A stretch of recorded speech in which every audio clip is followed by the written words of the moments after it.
Je me suis injecté le virus du sida en 1993. Je savais parfaitement ce que je faisais.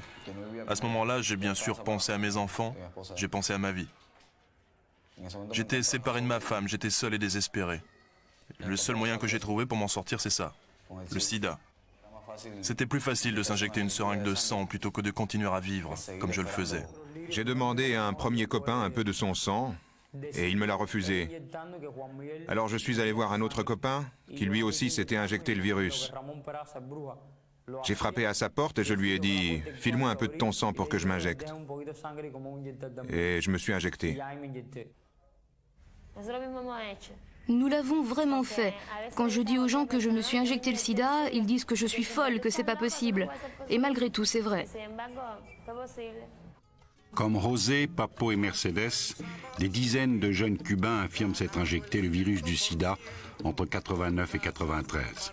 José, Papo et Mercedes sont des frikis, des jeunes dingues du rock au pays de la salsa, en rupture avec l'école, la famille, la société communiste. Ils appartiennent à la partie cachée de la jeunesse cubaine, aux inadaptés du socialisme, à ceux qui n'ont pas supporté l'encadrement du système. En 1980, tous les jeunes qui aimaient le rock étaient persécutés. C'était un déviationnisme politique. Écouter n'importe quelle musique du moment qu'elle était anglaise, c'était être contre-révolutionnaire.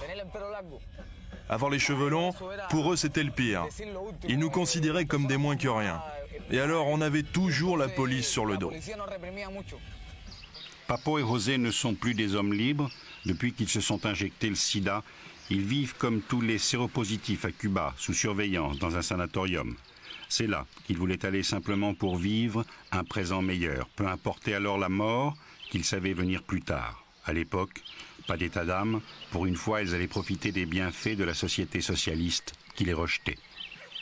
Ces sanatoriums sont présentés comme des lieux où les malades, s'ils sont enfermés, bénéficient d'une attention et de conditions de vie inconnues de la grande majorité des Cubains. Ouais, c'était la solution la plus sûre pour vivre une courte période de temps, pendant laquelle je me sentirais bien. Pourtant, je sais qu'il me reste peu de temps à vivre, mais en attendant, je vis bien.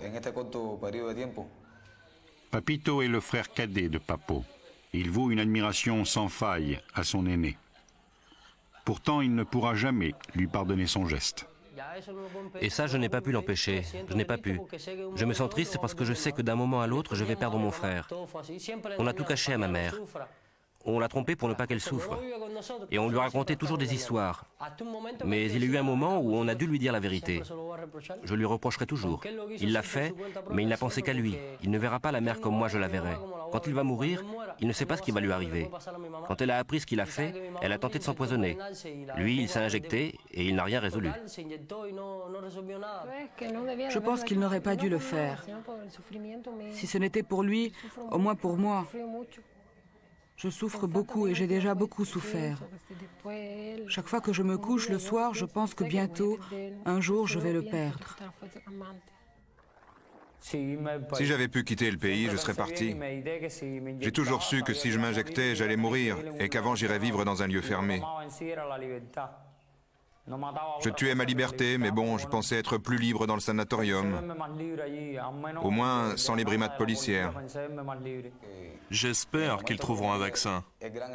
Au moment où j'ai commis la grande erreur de m'injecter le sida, j'y ai pas pensé, je pensais à autre chose. Maintenant, j'attends un vaccin. Je ne veux pas mourir. J'ai déjà vu trop de mes amis mourir. Je n'ai pas peur de la mort, mais je me repens de m'être injecté le virus. Et puis, je pensais que dans le sanatorium, c'était une vie plus agréable. En fait, c'est une vie de souffrance. Ce n'était pas la bonne solution. Le gouvernement cubain a ouvert une enquête sur ces jeunes qui ont décidé un jour de mourir pour mieux vivre.